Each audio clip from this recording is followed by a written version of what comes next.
Hello everyone. Today I am going to teach about rotational dynamics.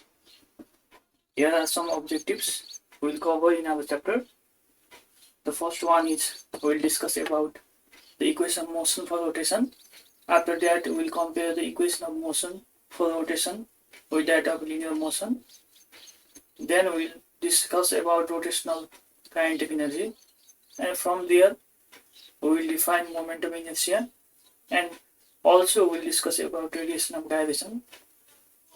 After that, we will find the moment of inertia for thin uniform rod about its center and one of its end. Then we will discuss about work and power in rotational motion. Finally, we will discuss about angular momentum and its principle of conservation. So let's talk about rigid body. A rigid body is solid which contains some number of particles which are compactly arranged so that their interparticle distance is small and fixed. Next thing is, when you apply the external force to rigid body, it has no effect on interparticle distance, so that the interparticle distance does not change. Finally, the structure of rigid body remains same. But in reality, there is no perfect rigid body. But for our application purpose, we consider perfect rigid body. While we consider the motion of rigid body, there are two kinds of motion. The first one is translational motion, and next one is rotational motion. And during the motion, the linear velocity of each particle is different, but angular velocity remains same. So now let's discuss about the angular displacement, velocity, and acceleration. For that purpose, we take a rigid body which rotates about an axis. This is an axis which passes through the origin O, and here theta is the angular displacement of the rigid body. From geometry, we know this theta equals to arc length. This is the arc length, and this is the radius. Arc length over radius. So theta equals to S over R. Finally, S equals to R theta. Here S is the linear displacement of the particles of the rigid body.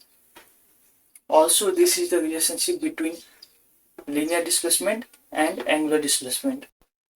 So now let's discuss about angular velocity, omega, which is the small angular displacement covered by rigid body, small time dt. So omega equals to d theta over dt. Next thing is angular acceleration.